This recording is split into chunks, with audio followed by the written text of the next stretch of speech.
नमस्ते दोस्तों, creative education channel में आप सभी का फिर से एक बार स्वागत है। आज हम देखने वाले हैं कक्षा 8वीं का दूसरी इकाई का 7वां पाठ, स्वराज्य मेरा जन्मसिद्ध अधिकार है। आप जानते हैं कि बहुत ही प्रसिद्ध वाक्य है इतिहास में, स्वराज्य मेरा जन्मसिद्ध अधिकार है। किसने ये वाक्य कहा है? आप सभी जानते हैं, लोकमान्य तिलक जी ने। तो आइए सबसे पहले लेखक के बारे में हम जानकारी लेते हैं।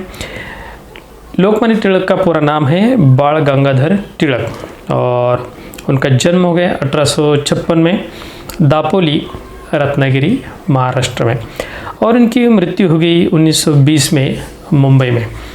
लोकमान्य तिलक जी को हम जानते हैं एक शिक्षक के रूप में, एक सामाजिक कार्यकर्ता के रूप में और एक बहुत ही प्रसिद्ध वकील के रूप में। लोकमान्य तिलक स्वतंत्र सेनानी थे और आप लोग जानते हैं कि केवल अहिंसा पर उनका विश्वास नहीं था। लोकमान्य तिलक ऐसे नेता है जिन्होंने सबसे पहले संपूर्ण स्वराज्य की मांग की थी। उनका कहना था कि ये देश हमारा है और हम ही इसे भली भांति चलाएंगे। तो अंग्रेजों को उन्होंने कहा था कि आप चले जाओ, भारत छोड़ के आप चले जाओ। तो कई सारे आंदोलन उन्होंने किए और लोकमान्य तिलक के बारे में अंग्रेजों के मन में, दिल में बहुत ही खौफ था। उनकी लोकप्रियता के कारण ही जन समाज ने उनको लोकमान्य की उपाधि दी है।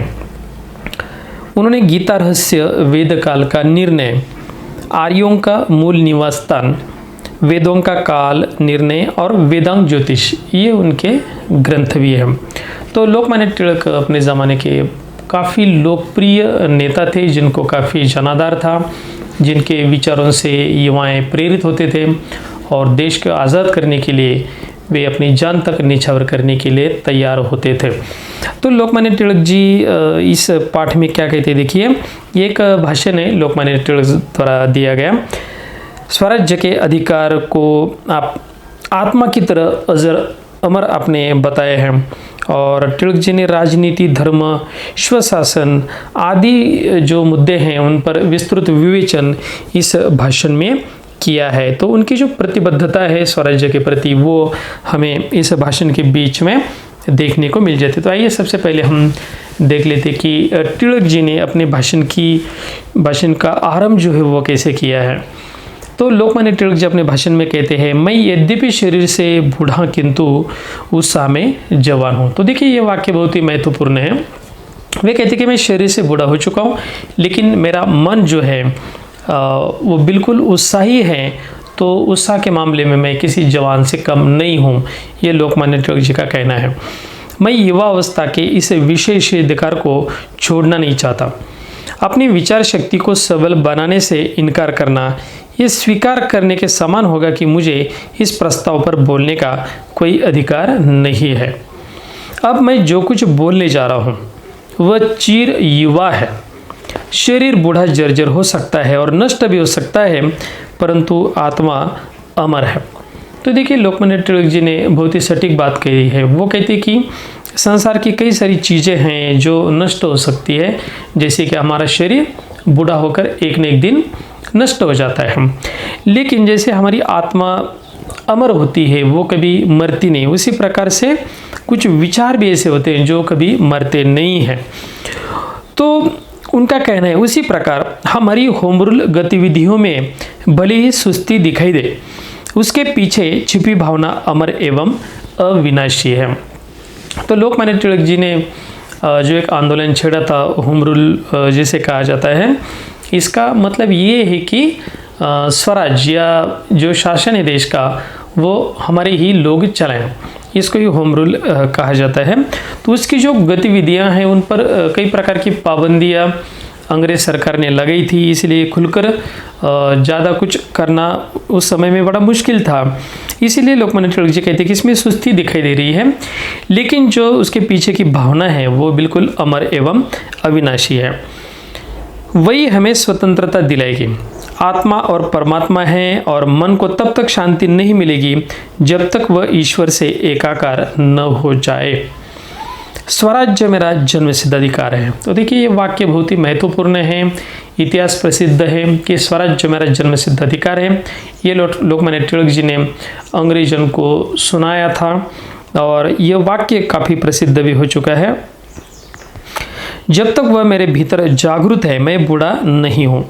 कोई हथियार इस भावना को काट नहीं सकता, कोई आग इसे जला नहीं सकती, कोई जल इसे भिगो नहीं सकता, कोई हवा इसे सुखा नहीं सकती। तो जिस प्रकार से भगवान श्री कृष्ण ने गीता में उपदेश किया था अर्जुन को, या हमें जो ज्ञान उन्होंने बताया आत्मा के बारे में, जैसे कि आत्मा अविनाशी होती है, किसी प्रकार से वह नष्ट नहीं हो सकती। जैसे आत्मा को कोई हथियार काट नहीं सकता, आग जला नहीं सकती, कोई जल इसको भिगो नहीं सकता और कोई हवा इसे सुखा नहीं सकती। उसी प्रकार से ये जो विचार है स्वराज्य का वो भी अमर है, उसको भी कोई नष्ट नहीं कर सकता, उस भावना को नष्ट नहीं कर सकते। तो अंग्रेज क्या करते थे उस काल में, वो हमारे लोगों को डरा सकते थे, धमका सकते थे। कई सारे लोगों को, क्रांतिकारियों को वे देहदंड देते थे, कड़ा शासन करते थे, उनको कारागार में डालते थे, लेकिन उनके मन की जो भावनाएं हैं आज़ादी की उसे वो नष्ट नहीं कर सकते थे। मैं उससे भी आगे बढ़कर कहूँगा कि कोई सीआईडी पुलिस इसे पकड़ नहीं सकती। मैं इसी सिद्धांत की घोषणा पुलिस अधीक्षक जो मेरे सामने बैठे हैं के सामने भी करता हूँ, कलेक्टर के सामने भी, जिन्हें इस सभा में आमंत्रित किया गया था, और आशुलिपिक लेखक जो हमारे भाषण के नोट्स लेने में व्यस्त है के सामने भी। हम स्वशासन चाहते हैं और हमें मिलना ही चाहिए। जिस विज्ञान की परिणति स्वशासन में होती है वही राजनीति विज्ञान है, न कि वह जिसकी परिणति दासता में हो। राजनीति का विज्ञान इस देश के वेद में है। तो लोकमान्य तिलक जी बड़े ही निर्भीड़ नेता थे, किसी के भी सामने वो खुलकर बोल सकते थे, बिना किसी की परवाह किए वो बोल सकते थे।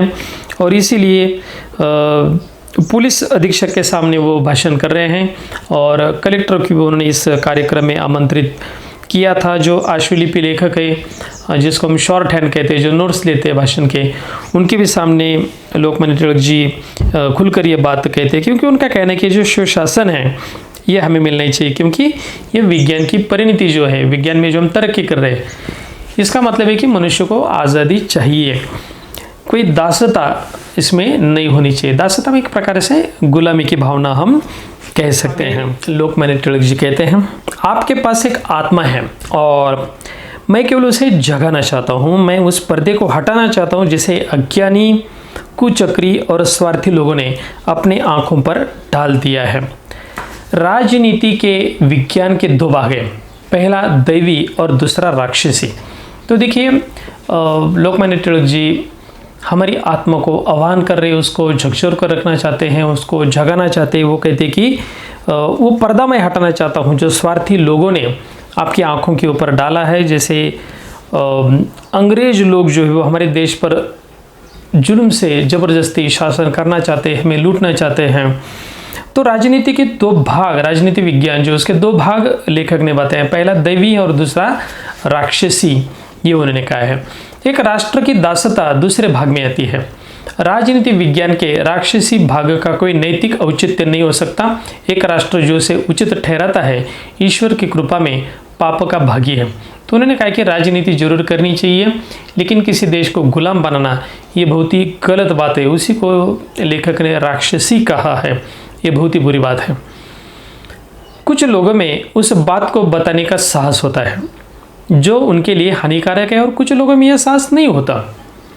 लोगों के सिद्धांत के ज्ञान से अवगत कराना चाहता हूं कि राजनीति और धर्म शिक्षा का एक अंग है। धार्मिक और राजनीतिक शिक्षाएं भिन्न नहीं हैं, यद्यपि विदेशी शासन के कारण वे ऐसे प्रतीत होती हैं। राजनीति के विज्ञान में सभी दर्शन समाये हैं। तो एक बात महत्वपूर्ण है कि कई बार हम बोलने का साहस नहीं करते। वास्तव में हमें जो बातें बुरी हैं उसे बेझिझक बोलना चाहिए, सामने चाहे कोई भी हो, लेकिन बोलने की हिम्मत हम में होनी चाहिए। लोकमान्य तिलक में हिम्मत बिल्कुल है, और इसीलिए वह साहस करके जो भी सच्चाई है वो सबके सामने रखना चाहते हैं। और वो कहते हैं कि राजनीति का जो ज्ञान है, सिद्धांत है, उससे मैं लोगों को अवगत कराना चाहता हूँ। वो कहते हैं कि राजनीति धर्म जो शिक्षा का एक ही अंग उन्होंने कहा है। इंग्लैंड भारत की सहायता से बेल्जियम जैसे छोटे देश को संरक्षण देने का प्रयास कर रहा है। फिर वह कैसे कह सकते हैं कि हमें स्वशासन नहीं मिलना चाहिए? तो देखिए, अंग्रेज जो थे वो दूसरे महायुद्ध में उन्होंने भारतीय सेनाओं का उपयोग किया। भारतीय सैनिकों को वे फ्रंट लाइन पे ले गए, युद्ध भूमि में ले गए। वहाँ भारतीय वीरों ने काफ़ी वीरता दिखाई और अंग्रेज जो है, इंग्लैंड जो है, वो बेल्जियम जैसे छोटे देश को संरक्षण दे रहा है ताकि बेल्जियम किसी दूसरे देश के कब्जे में न जाए। और इसके लिए मदद वो किसकी ले रहे हैं? हमारे भारतीय सेना की मदद वो ले रहे हैं, भारत के जो सैनिक थे उनकी मदद ले रहे हैं। तो ये कितना विरोधाभास यहाँ पर होता है कि किसी एक देश को वो देश गुलाम न बने, इसके लिए आप प्रयास कर रहे हैं, और ऐसे देश के सैनिकों की मदद से जिस देश को आपने गुलाम बना के रखा है, जिस पर आप राज कर रहे हैं, ये बहुत ही गलत बात है जो लोकमान्य तिलक जी ने सबके सामने रखी है। जो हमें दोष देखते हैं वे लोभी प्रकृति के लोग हैं, किंतु परंतु ऐसे भी लोग हैं जो परम कृपालु ईश्वर में भी दोष देखते हैं। हमें किसी बात की परवाह किए बिना अपने राष्ट्र की आत्मा की रक्षा करने के लिए कठोर प्रयास करने चाहिए। अपने उस जन्मसिद्ध अधिकार की रक्षा में ही हमारे देश का हित छुपा हुआ है। कांग्रेस ने स्वशासन का ये प्रस्ताव पास कर दिया है। तो लेखक का मानना है कि स्वराज प्राप्त करने के लिए हमें कठोर प्रयास करने की आवश्यकता है, क्योंकि यह हमारा जन्मसिद्ध अधिकार है। और ये जो प्रस्ताव है यह भारतीय कांग्रेस ने भी यह पारित कर लिया था। प्रांतीय सम्मेलन कांग्रेस की ही देन है। देखो परीक्षा में ये भी प्रश्न आपको आता है, तो इसलिए ध्यान में रखना प्रांतीय सम्मेलन ये कांग्रेस की देन है जो उसके आदेशों का पालन करता है। अभी किस कांग्रेस की बात हम कर रहे हैं? ये कोई राजकीय पक्ष नहीं है, वो उस काल का कांग्रेस है जो भारत को आज़ाद करने के लिए भारतीय लोग प्रयास कर रहे थे। इस प्रस्ताव को लागू कराने हेतु कार्य करने के लिए हम कृत संकल्प हैं। चाहे ऐसे प्रयास हमें मरुभूमि में ही ले जाएं, चाहे हमें अज्ञातवास में रहना पड़े, चाहे हमें कितने कष्ट उठाने पड़े, या अंत में चाहे जान ही गंवानी पड़े। तो लोकमान्य तिलक ऐसी बात क्यों कर रहे हैं? जान गंवाने की बात, या मरुभूमि, या जिसे हम रेगिस्तान कहते हैं वहाँ रहने की बात, या अज्ञातवास में रहने की बात, क्योंकि अंग्रेज ऐसे नेताओं को पकड़कर उनको ऐसे कारागार में डाल देते थे जहाँ उनको एकांतवास में रहना पड़ता था। आप लोग जानते कि स्वातंत्र्य वीर सावरकर जैसे क्रांतिकारकों को अंग्रेजों ने भारत की भूमि से दूर अंडमान के द्वीप पर रखा था, सेल्युलर जेल में। वो इसीलिए ताकि उनका संबंध भारतीय जनता से बिल्कुल न आए, क्योंकि वे ऐसे प्रभावशाली नेताएं थे जिनके विचारों से हमारी जनता अंग्रेजों के खिलाफ खड़ी होती थी। अंग्रेज डरते थे, इसीलिए ऐसे नेताओं को पकड़कर वे अज्ञातवास में उनको रखते थे ताकि आम जनता को पता न चले कि नेताओं को कहाँ कैद करके रखा है। श्री रामचंद्र ने ऐसे ही किया था। उस प्रस्ताव को केवल तालियां बजाकर पास न कराएं, बल्कि इस प्रतिज्ञा के साथ करें कि आप उसके लिए काम करेंगे। हम सभी संभव संवैधानिक और विधि सम्मत तरीकों से स्वशासन की प्राप्ति के लिए कार्य करेंगे। तो लोकमान्य तिलक जी स्वशासन लाने के लिए या स्वराज लाने के लिए जो प्रयास कर रहे थे वे विधि सम्मत, मतलब कानूनन जिसे हम कहते हैं या संवैधानिक तरीके से जो कहते हैं उस तरीके से वह आज़ादी को हासिल करना चाहते थे। जॉर्ज ने खुलकर स्वीकार किया है कि भारत के सहयोग के बिना इंग्लैंड अब चल नहीं सकता है। देखिए दूसरा महायुद्ध जब हो गया था तब अंग्रेजों को कई सारे देशों के साथ लड़ना पड़ रहा था। ऐसे में उनकी ताकत कमज़ोर हो रही थी। कई सारे भारतीय सैनिकों को उन्होंने देश विदेश के युद्ध भूमियों में लेकर गए थे और काफ़ी हानि उनकी हो गई थी। और इसीलिए खुलकर वो बात स्वीकार कर ली थी कि भारत जब तक सहयोग नहीं करता तब तक हम इंग्लैंड चला नहीं सकते, मतलब हमारा देश भी हम ठीक तरह से चला नहीं सकते, ये उन्होंने मंजूर कर लिया था। 5000 वर्ष पुराने एक राष्ट्र के बारे में सारी धारणाएं बदलनी होगी। तो भारत की जो परंपरा है वह काफ़ी प्राचीन है, आप लोग जानते हैं कि 5000 साल से भी पुरानी, और ऐसे महान परंपरा वाले देश को गुलाम बनाना है ये नैतिक दृष्टि से बहुत ही बुरी बात है, गलत बात है। और इसीलिए उन्होंने कहा कि आपको ये स्वीकार करना होगा कि भारत एक आज़ाद मुल्क है, ये कोई गुलाम देश नहीं है, ये बहुत ही उच्च कोटि की परंपरा वाला एक देश है। फ्रांसीसी रणभूमि में भारतीय सैनिकों ने ब्रिटिश सैनिकों की जान बचाकर अपनी बहादुरी का परिचय दिया है। तो जैसे को मैंने आपको कहा है कि भारत के जांबाज सैनिकों ने कई जगह पर अंग्रेज सैनिकों की मदद की, उनकी जान बचाई। जैसे कि फ्रांस की रणभूमि पर अंग्रेज सैनिकों की जान बचाने का काम भारतीय सेना ने किया, बहादुरी का परिचय दिया। हमें उन्हें बता देना चाहिए कि हम 30 करोड़ भारतीय साम्राज्य के लिए अपनी जान भी देने के लिए तैयार हैं।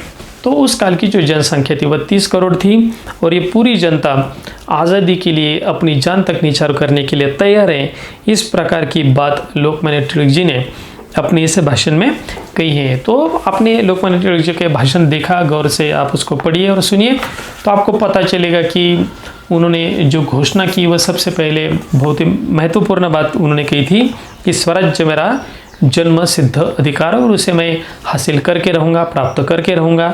इससे युवकों में या भारत की पूरी जनता में एक प्रकार का आत्मविश्वास आ गया था, एक प्रकार का उत्साह का संचार हो गया था और जिसके कारण जो भी आंदोलन भारत में चल रहे थे वो नए तरीके से और उत्साह के साथ जोरों शोरों से चलने लगे।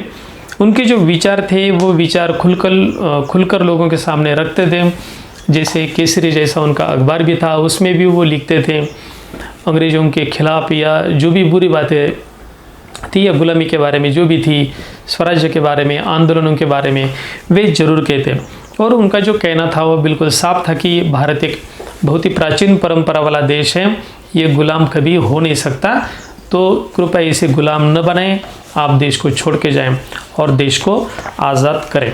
तो लोकमान्य तिलक जी के विचार बहुत ही सुंदर है जिन्होंने इस भाषण के माध्यम से हमारे सामने रखे हैं। तो आशा करता हूँ कि यह पाठ आपके समझ में आ गया होगा। पाठ को समझने के लिए मैं ज़रूर कहूँगा कि इसे आप बार बार पढ़िए, क्योंकि जब तक आप पढ़ेंगे नहीं तब तक ठीक तरीके से आपके समझ में नहीं आएगा। इस पाठ के माध्यम से हम लोकमान्य तिलक जी के विचार भी ठीक तरह से जान सकते हैं।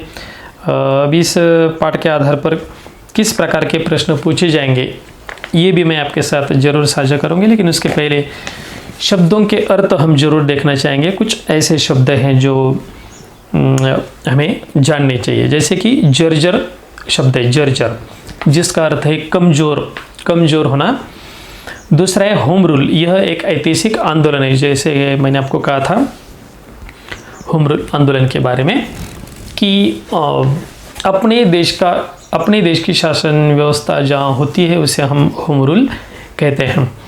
आशुलिपि जिसे संकेत लिपि या शॉर्ट हैंड कहते हैं, किसी के भाषण के अगर जल्दी हमें नोट्स निकालने तो उसके लिए लिपि विकसित की गई जिसे हम संकेत लिपि या शॉर्ट हैंड कहते हैं। नैतिक अर्थ है नीति संबंधी। औचित्य मतलब उपयुक्त, उचित होने की अवस्था। कृत संकल्प जिसने पक्का संकल्प किया हो या दृढ़ संकल्प किया है उसे ही कृत संकल्प कहा जाता है। और मरुभूमि का अर्थ तो मैंने आपको बताया था कि बंजर भूमि या अनुपजाऊ भूमि, कई बार उसे रेगिस्तान भी कहते हैं। संवैधानिक संविधान के अनुसार अवगत कराना मतलब परिचित कराना या बताना। इस पाठ में एक मुहावरा भी आया है, आँखों से पर्दा हटाना।